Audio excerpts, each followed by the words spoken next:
Hi, it's been a while. Oh, is that my Indy? It really has been a long time. I was worried, darling. You haven't messaged me in almost half a year. How are you? Are you eating properly? Is work going all right? Yeah, it's not too bad, I guess. I'm still only in my second year at the company, so there's always new stuff to remember. That's why I've been too busy to message you. Really? That sounds tough.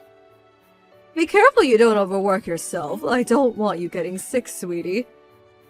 Are you okay for money? What about rice and vegetables? Do you have enough? I can send you some money or food parcels if you like. Just say the word and it's done. I can't afford to give you lots, but I'll send whatever I can. Nah, I'm fine.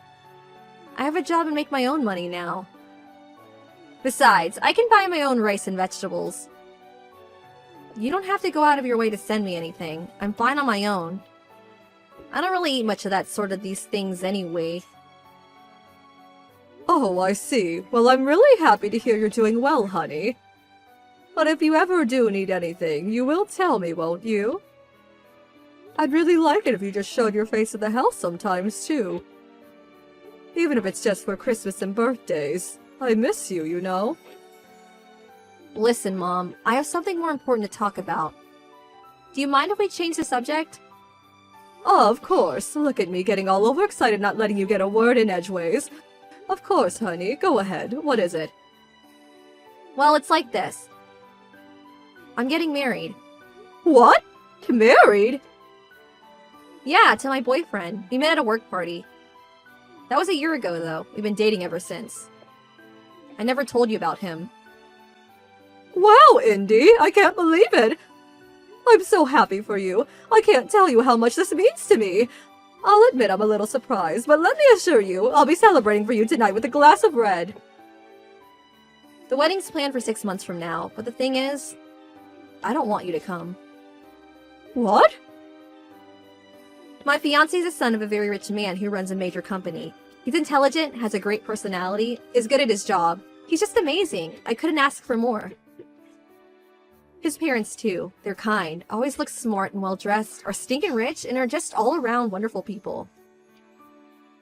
I'd be so ashamed to admit to such a decent, respectable people that I was raised in a single-mother household. To tell you the truth, just the thought of them finding out makes me feel sick. That's why I told them I have no parents, and don't know a single one of my relatives. Indy, why are you saying these things? Why would you do that? Oh my god. I've always hated you.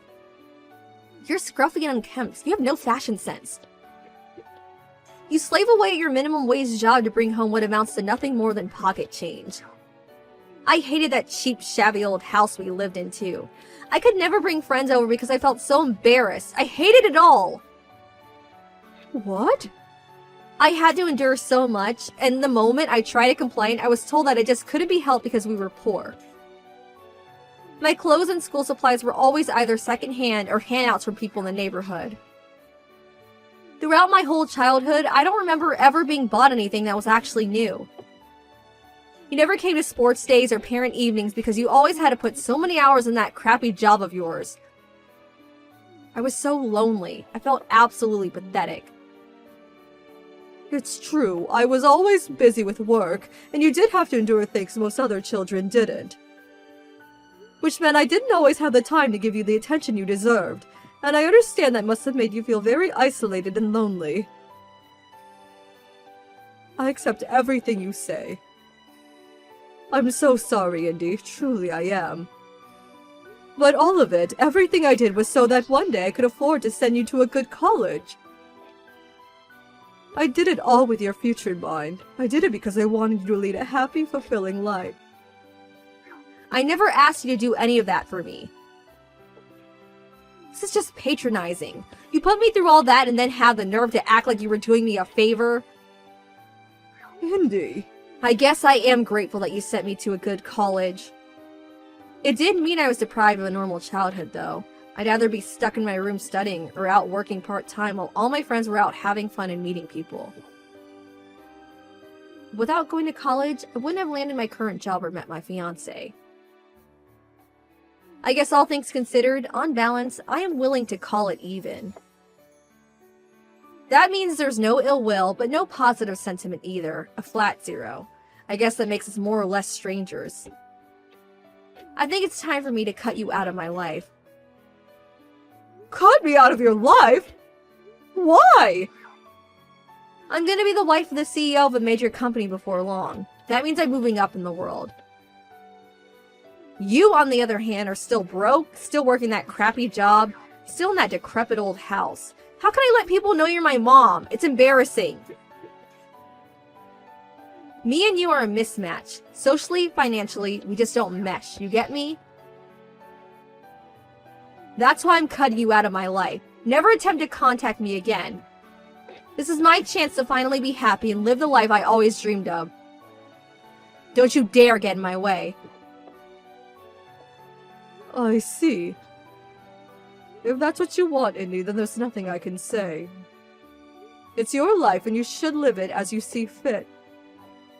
But please, just remember that I'm about to tell you. Your mother will always love you. I wish for you nothing but happiness. Who are you? I don't have a mom.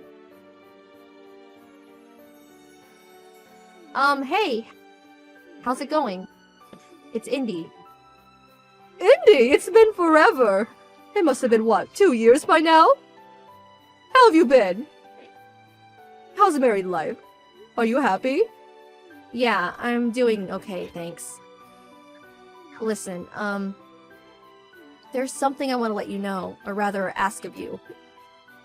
Oh, of course. There's something I want to let you know too, Indy. I'm getting remarried. Huh?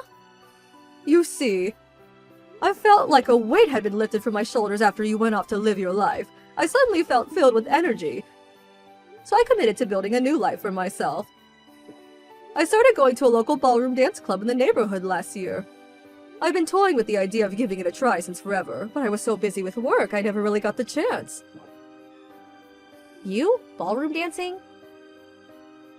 I know, right? I had my doubts about it working out at my age, too.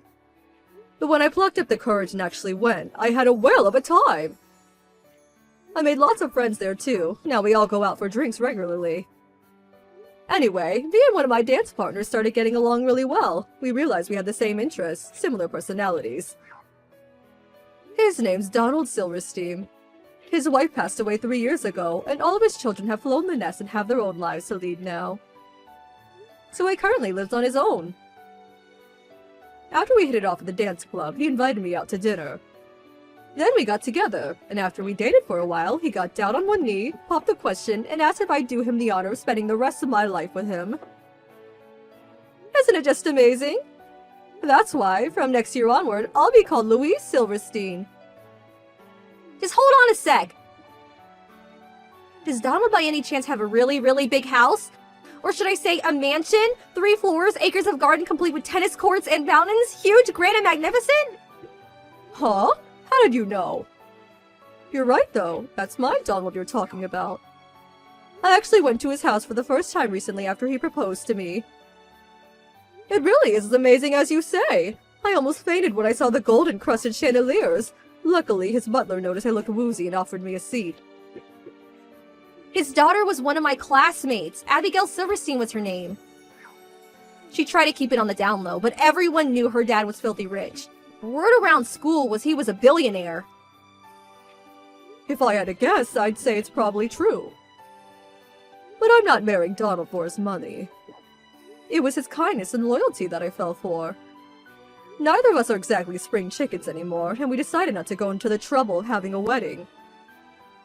But Donald will be holding a big dinner at his place. All of his kids will be there, so I get to meet everyone while we all celebrate the occasion with some food and drinks. Really? Actually, this is perfect. Make sure you send me, my husband, and his parents an invite to the dinner, okay? What? Why? Well, the thing is, my husband found out about you.